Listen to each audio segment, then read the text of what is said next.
This is actually one of our last At Your Service hours for season 2. We have, next week is our last week before we take a break because we're working on some other stuff for you all. But this, so I'm being very, very intentional with the last episodes that we leave you with so that they are ones that you can continue to go back to reference, to use later in your year. Today's conversation is with the one and only Seth Godin. And we are talking about how to do work you are proud of. So Seth Godin has written over just so many books, but he has written 20 worldwide bestsellers. His latest bestseller is called The Practice, and it is a book on creative work. And I'm excited to talk to him about creativity and how to be creative during this time and how we are all creative. He says that creativity is a choice. So I'm going to press him on that a little bit, and I want to understand exactly what he means by that. But I wanted to get started because a little bit early because I wanted to share with you Seth's blog post for today. He writes a blog post every day. The one for today I felt would be relevant to this conversation, and it also kind of touched me, and it was a good intention setting post to read. So I'm going to read you his blog post, and then we are going to bring him on shortly after. If you have any questions for Seth, you can submit them, and I'm going to read and get started. So this blog post that he wrote this morning is called The Incoming. Standing at my desk this summer, it had just turned 10 a.m., and I realized that I had already heard from an old friend, engaged with 3 team members on 2 continents, read 28 blogs across the spectrum, and found out about the weather and the news around the world. Half my life ago, in a similar morning spent in a similar office, none of those things would have been true. The incoming and our ability to create more outgoing is probably the single biggest shift that computers have created in our work lives. Sometimes we subscribe or go and fetch the information, and sometimes it comes to us, unbidden and unfiltered. But it's there, and it's compounding. One option is to simply cope with the deluge, to be a victim of the fire hose. Another is to make the problem worse by adding more noise and spam to the open networks we depend on. A third might be, just for an hour, to turn it off, all of it, to sit alone and create the new thing, the thing worth seeking out, the thing that will cause a positive change. So reading this morning reminded me about how I take for granted how much we get done so quickly because of our access and technology. And 2, that sometimes you kind of have to completely unplug and let go and sit in silence for a little bit, because that's where your ideas come from. That is where your creativity thrives, and also that is where you're able to create things that are worth creating, are the things that we need right now. Just before getting on this live, I was thinking about how I'm really excited for this conversation because there's a lot of questions that I have that are going to be beneficial to me, or there's things that are on my mind, and how oftentimes being of service to others really does start by being of service to yourself and figuring out what you need and sharing and making and creating things that are for you and that you need. So, you're on!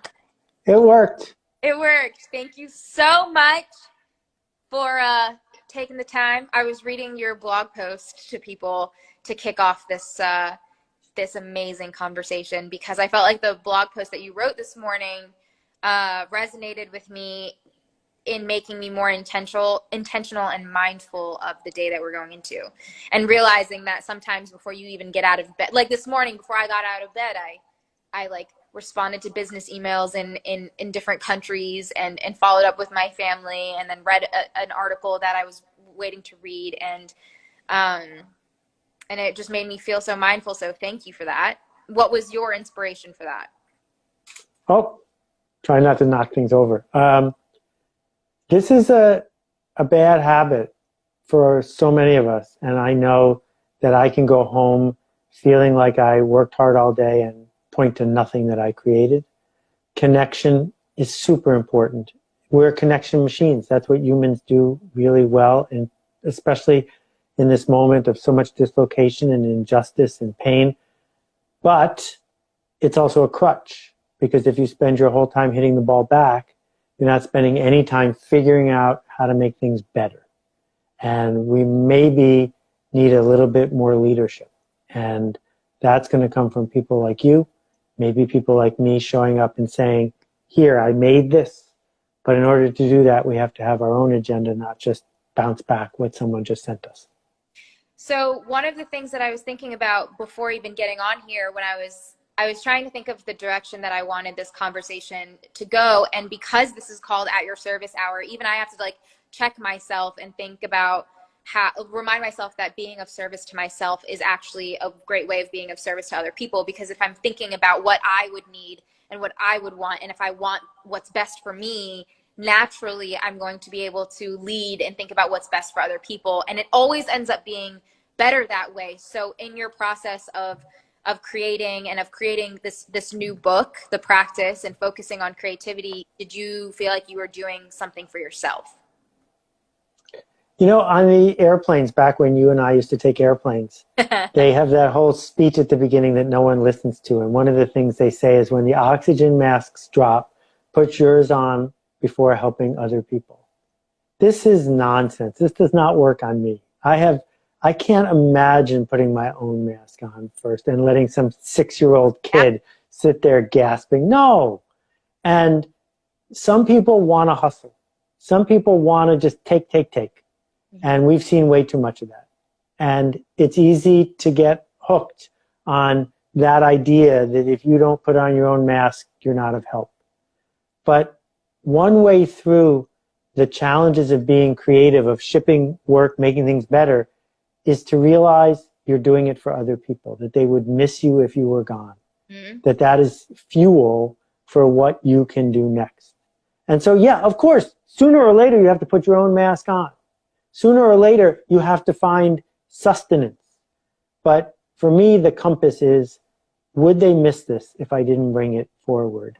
That post that's making me nervous, do I need to say it anyway because someone needs to hear it? Wow. I try to like bypass that insecurity when writing something that I know I would need, because we get so overwhelmed because we are always taught to put others before ourselves, and that's how we find value and worth. That even that video that you're talking about, my dad, who's a doctor, he takes so much pride in his work. He works harder than anybody I know. But I see him always put the needs of others before his own. And he quoted that video to me, the airplane video, and he was like, this is the culture that we live in. Always put your mask on first. And I don't understand it. And part of me is like, yes, but also we need you. Like, we need you to be 100% okay. And we need you to feel like to find value in yourself. And naturally you will find value in the work that you're doing because you are helping so many people. But I don't know. I think that we're typically taught differently. We're definitely taught that creativity is limited just for certain people. And so other people just kind of have to do the jobs that they went to school for and were taught, but have to be kind of by the book about that. And you say creativity is a choice, which I agree, but would love to challenge you on by first defining what creativity means to you and what you mean by that. I just want to go backwards for 1 second. Yeah, absolutely. The indoctrination of my lifetime and the lifetime before that and the lifetime before that is that women, people of color, people who have traditionally not been given a seat at the table have been put in their place by being told they have to serve others. And too often people who have privilege have been told they need to take care of themselves because somehow that will magically help everyone. And I think that if one of these narratives is getting in the way of you contributing, then get rid of the narrative. If you need the narrative of, I need to do this because it will help me help others, then there's nothing wrong with that. Whatever gets you forward is what we need. And the systemic indoctrination in one direction or the other should be ignored unless it is helpful to you. And part of what I'm trying to do in this book is subtly undo so many of the things we've been brainwashed to believe. And in the case of creativity, people in power have said for years, oh, you're not entitled to be creative because you're not talented, because you weren't given the gift. You wouldn't understand what it is to show up and make a new thing. And so I don't think creative is a Broadway show or an opera or a painting. I think creative is anything a human does that might not work, that's human and makes things better. All of those pieces have to be in place. So if a computer can do it, it's not creative. If an elephant paints a painting, it's not creative. But if a human being shows up and says, I've come up with a new way to mix 4 organic molecules and create a medicine out of it, that's creative work because it's not from a manual. Mm-hmm. And what I want to argue is no one's born able to do that. It's insulting to say to a skilled person they have a talent. They don't have a talent. They've earned it by deciding to give it to the world, by trying it, by making it better. And all of us were bad at what we do when we started. And then over time, we got better at it because we earned the skill. Why do you think that we were taught that creativity is a gift and not a skill? Because then it can be reserved for people who are afraid of it, who think it's scarce, who can feel like they have the special thing. So back when there were gatekeepers, if you went to a record label or you went to a book publisher or you went to a music publisher, they would come up with all these reasons why it was impossible for them to publish your work. And a lot of that was scarcity created value for them, right? Scarcity of there's a limited number of records to pick, there's a limited number of plays on Broadway, makes the ones that are there worth more. And so we say to the outsider, go away, you don't have it. And what YouTube did, what iTunes Store did, what the Kindle did, was called the bluff of all of those people. That, the best-selling book in the US a couple of years ago started as a self-published book on the Kindle. It had been turned down by all these publishers because they don't know anything. No one knows anything except the audience. And so if we can go to them, we can prove that it's a choice. It's not something we're born with. I love hearing you say that. I was thinking about Rupi Kaur, who's a poet and self-published her first poetry book in college. She's a friend of ours and is now on her 3rd book. And it's so incredible to see that she built that by accident, essentially, because she just put out work that she believed in and her truth and that succeeded. And thinking about that, one of the pieces of advice that you've given me and that I've heard you say so many times that has really stuck with me is about the smallest viable audience and tapping into like being famous to 2,000 people or 20 people or whatever it is and having that concentrated audience. It is so hard for me to go back to that point all the time, even though I know it's like truth plain as day, but it's so hard for me to like realize the power in that. How do we get from seeing that we are always typically working with numbers, that even though we know we should be doing work that we enjoy just because we love it, but we also want it to be successful, and it is okay for it to be successful to 10 people, 30 people. How do we get there mentally? Well, let's first figure out the motives of the people who are trying to make us feel badly, right? Who are trying to make us feel insufficient, like we don't have enough. To a rounding error, you have 0% of the people who use Instagram following you on Instagram. 0. Nor you didn't even get to 1. You have 0. And yet other people are looking at your 500,000 followers and saying, oh my God, she made it. Only 500,000 or so many? Which is it? Well, it's both because it's enough. and 100,000 is enough, and 1,000 is enough if they're the right people for the right reason, letting you do your work. Because I got to tell you, the things you would have to do to get from 500,000 to 5 million followers on Instagram would ruin everything that you stand for, would undermine all of your magic. That ketchup and Kraft American cheese single slices are the two things that are in the most refrigerators in the United States. But no one wants to make ketchup and no one wants to make Kraft singles, right? That you want to be specific, that you want to be unmistakably you, as Srini says, that you want to be the kind of person who we would miss if you were gone. And to do that, you can't make Mark Zuckerberg happy because he wants you to be unhappy till you have everyone. That's their business model. Our business model is, does this matter? Does this make things better for someone? And when I say the smallest viable audience, I don't mean small. I just mean enough. How many is enough? Because if you can make something magic for enough people, you get to do it again.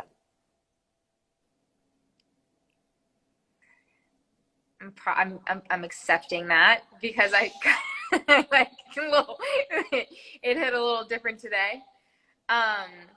You know, what's so interesting is that I always say, even like when I'm talking to Adam, who, if you're watching, probably know that he's my husband and manager. I always say, like, I wouldn't care if I gained one more follower ever. Like, I really don't. But I so badly want to create an environment and a community where people can find each other within it, where people can find value in the work that we are doing. And so the two things that for me that I struggle with is creating that space, while also balancing all of the things that are not social media. And then also reminding brands and companies and corporations who are your source of income that this community matters just as much, if not more, than the people who have numbers that are way higher. Like, yeah. So these are the two things. And in between that, it's like, I am doing work that I'm really proud of, but I really want to stay on this straight trajectory without compromising this and without succumbing to this. Yeah. So, you know, anything that's sold by the ton is probably not that special. That if you go look at the, you know, the food that they serve at some big cafeteria, it's all indifferent. If you're going to sell your audience by the ton, they're going to buy it by the ton. And you need undifferentiated math. Mm-hmm. But the thing is, you will never catch up to Joe Rogan, right? Joe Rogan is always going to be willing to be more controversial or coarse or whatever it is to get to a bigger group of people. If they want undifferentiated math, he's cheaper than you. He has more than you. You can't win. Mm-hmm. Walk away. Walk away. Because the fact is that the 3,000 people who sit at Carnegie Hall back, or hopefully in the future when we can go back to Carnegie Hall, they're different than the 15,000 people in Madison Square Garden or the 60,000 people at Giant Stadium. They're not better or worse. They're different. And if you want that audience, you have to go to Carnegie Hall to get them. Mm-hmm. And the thing is, the people you are connecting and leading are special. And you can't go to a corporate client who doesn't want special. But fortunately, they're starting to understand that mass is not their answer. Wow, thank you.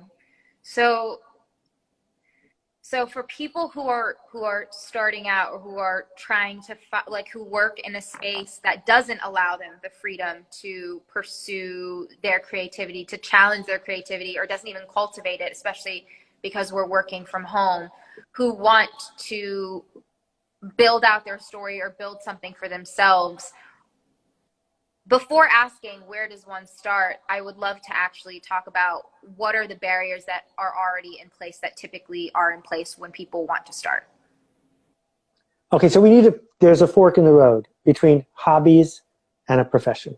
Mm-hmm. I love hobbies. And if you want to have a hobby, you should have a hobby. And it should be authentic, whatever you want it to be, and you should never try to sell it. Because the minute you try to sell it, it's not your hobby anymore. You're making a promise to someone else. It's for them. Back where we started, it's for them, right? Mm-hmm. If you're a professional, professionals show up when they don't feel like it.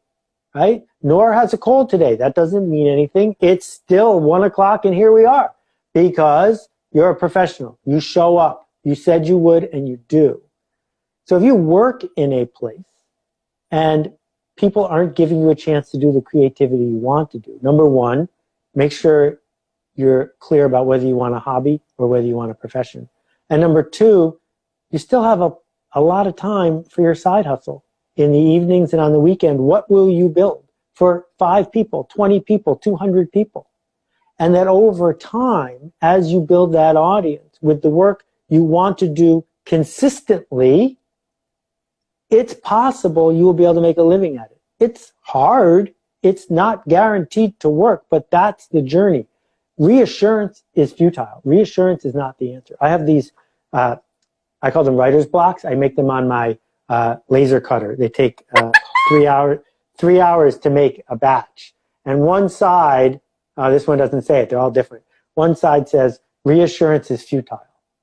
Because Oh my people God, who tell I needed to hear that. Holy cow. people who tell you everything's going to be okay don't know. And so, yeah, it's great. When we're done, I predict your phone's going to ring. It's going to be Oprah. She's going to say, Nora, I just saw you on Insta. You were great. And that feels terrific. And then 2 hours later, it wears off and you need another call from Oprah because you're on the frontier. You're constantly dealing with things that might not work. And so reassurance never gets us to the point where we're sure it's going to work because that's the work, is to do something on the frontier.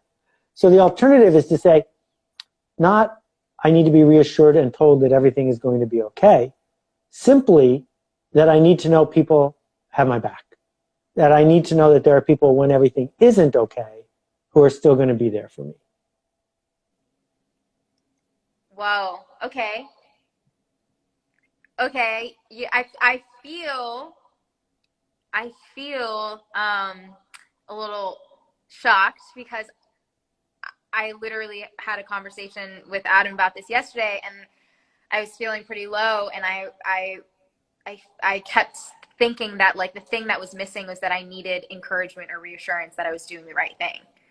And it's like even when I get it the way that I get it, when I get it, you're right, it doesn't last long because then the next day when I'm doing something and I'm trying something new or I'm pursuing something that I've been pursuing for a really long time and it hasn't clicked for other people yet, it's like, okay, so if reassurance is futile, then how do you keep pushing forward?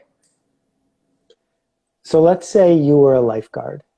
And I don't know if you're much of a swimmer or not, but to become a lifeguard, you take Red Cross classes, maybe you get a bronze medallion or a WSI. And the chances that you were first in your class at life saving school are very low.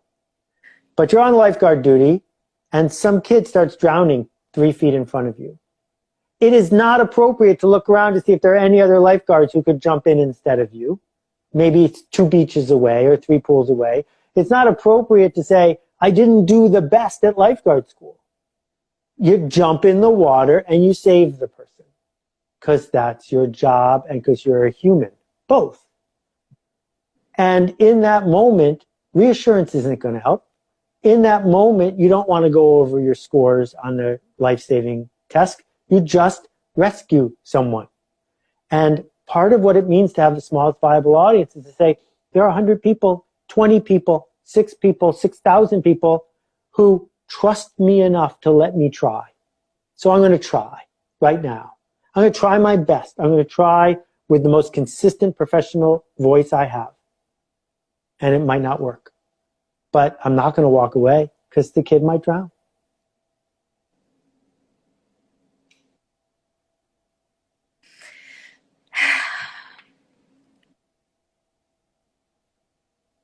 Yeah, I feel really overwhelmed.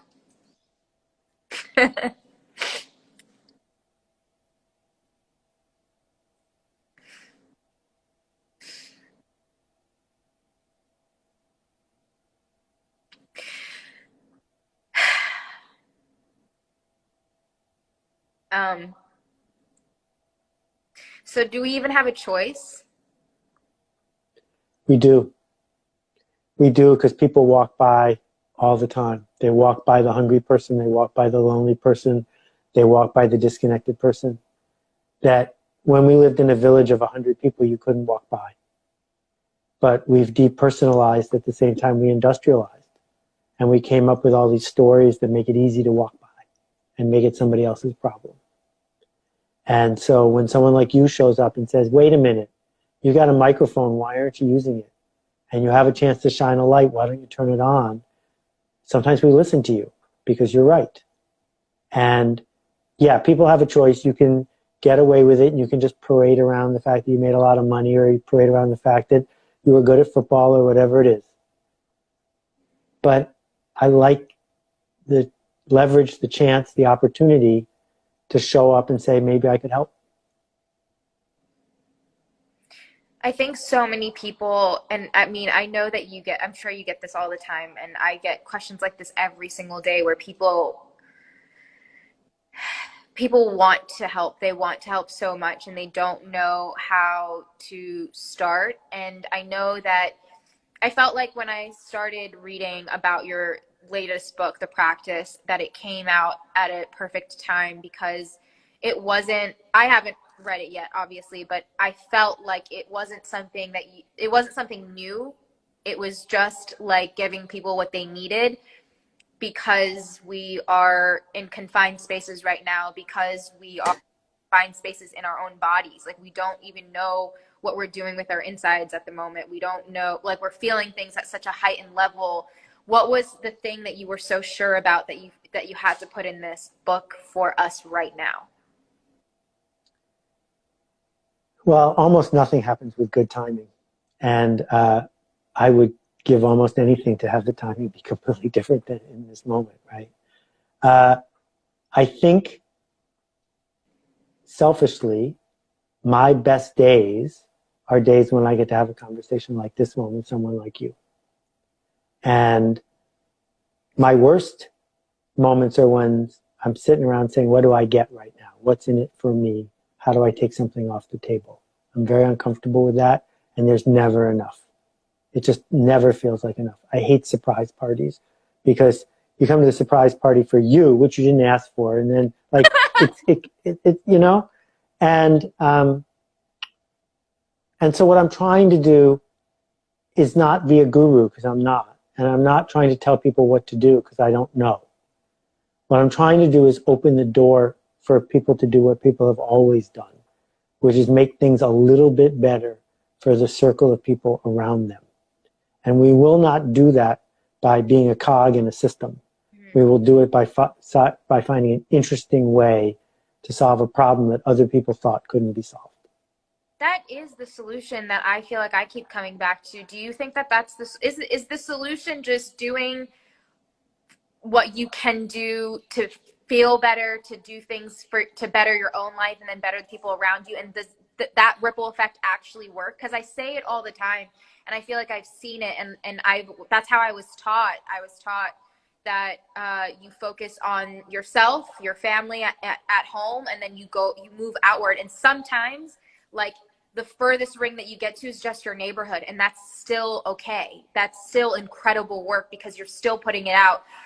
How can we believe that everything that we do, that the work that we do, when we put intention into it and we feel pride for it and we do things with love, how do we know for sure that it works?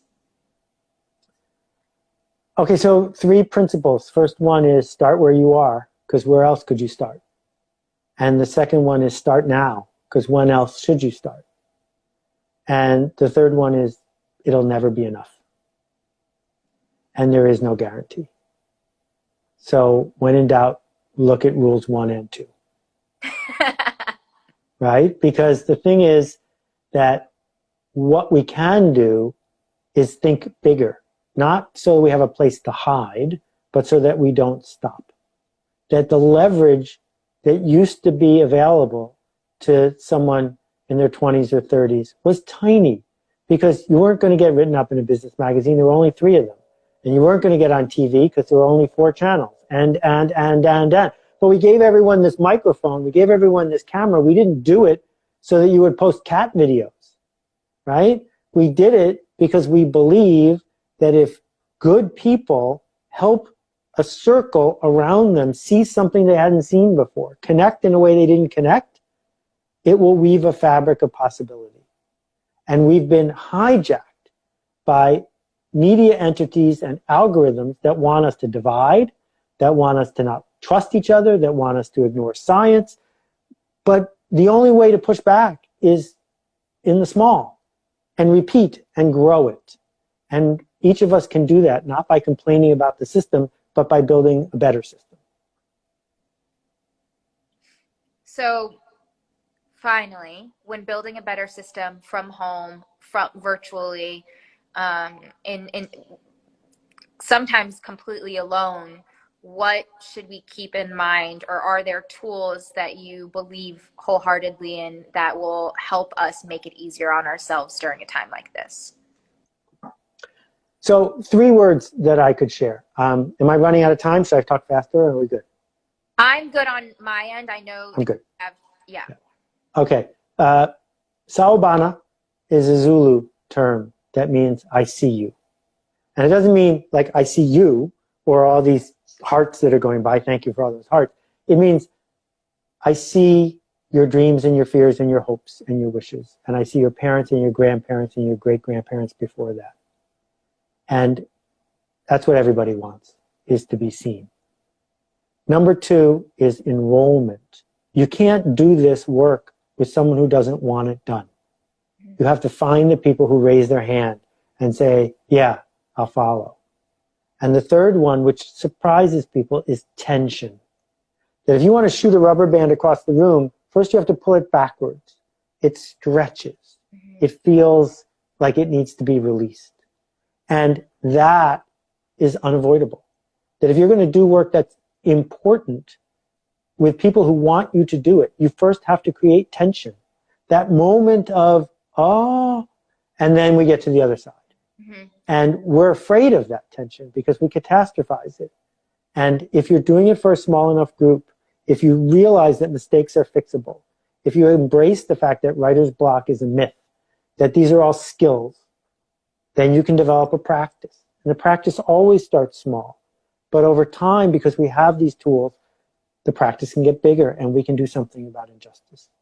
I was just hearing you speak on writer's block not being real, and I literally gaped. I was like in the middle of eating banana bread and I heard you say that, and I looked around to see if you were like shaming me somewhere. I was like, wait, what do you mean by this? That's why I was laughing extra hard at your block. But your point about writer's block not being real and us just being basically insecure about putting out bad writing is just an expose all on its own. So I appreciate that reminder because I think it's a reminder that can apply to not only writing, but any practice. Just like when you're starting to feel insecure about that, knowing that you just have to keep doing it. And we hear that all the time, but we don't hear it in that context, that like this doesn't exist. Literally the insecurity about potentially that isn't good. I also want to shout out my mom because my mom's we've been working with homelessness for about 12 years now, or maybe more. And my mom's foundation is called I See You, in response to a couple that she asked, because we always try to ask people what they need. And they said, we just need to be seen. And so we always keep that intention. And I try to keep that intention with the stories and the work that I do and that I tell, because I think that at the end of the day, like that's the thing that gives me peace, is that I want to be seen just as much as you want to be seen. And when we do that work with that intention, it's almost it's impossible not to be proud of it, because you know that you are connecting and you're touching someone. So to wrap, I guess I would love to ask you what's something that you are doing or that you have done recently that you're really proud of, and tell me about the experience of Seth Godin feeling pride about his work. Oh, I'm not doing nearly enough. I have made so many errors of omission, so many things I could have done, should have done, would have done if I had been more careful and more aware that there's someone I can help. And I have a lot of leverage and privilege, and I'm aware of it every day. sometimes I write something that stands the test of time. Sometimes I see somebody who needs to be seen, but I'm not even close to being proud of where I am. I really need to figure out how to dig many layers deeper into helping people get to where they need to go, because we only get this one shot at it. And in many ways, this moment, this technological, cultural moment, is filled with opportunity and magic.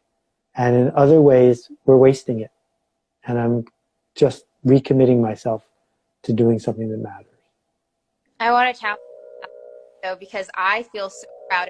I feel so proud of the work that you do, that you know that millions and millions of people are inspired by what you do. And so to hear you say that, it's kind of like, okay, well, how are we supposed to feel proud of our work if you're doing everything and you're impacting? Because at the end of the day, like, you're not even going to know the impact that you've had on people. Like, you literally said probably a total of 5 words to me one time that I repeated to myself multiple times a day, every single day, that impacted everything that I was doing, that made it easier for me to be doing this. And that's just like from a sentence and passing by. So I think that you have a lot to be proud of. And I really would love to hear you talk more about being proud of yourself. Well, you're very kind. In my case, it's not fuel. And this is my work. And if I run out of fuel, I can't do the work. And so I've never set out to say, I'm proud of this. I've set out to say, did I bring something to the table that was worth the effort? And so it means the world to me that I said something to you that you're proud that I said. So thank you for that. But we each need to seek our own fuel, because the amount of leverage we have is incalculable. But if we get stuck because we're afraid, then we've wasted it. You're right. I mean, is thank you suffice? I don't know. Do I say thank you right now? No, you don't say thank you. What you do is you live your life, because that is the best gratitude I could ever hope for. No. So I will say thank you for having me. I got a dash. Thank you. But thanks for doing this on the regular. I'm going to go eat a chocolate bar in your honor. Yay. Bye, Seth. See you. Bye-bye.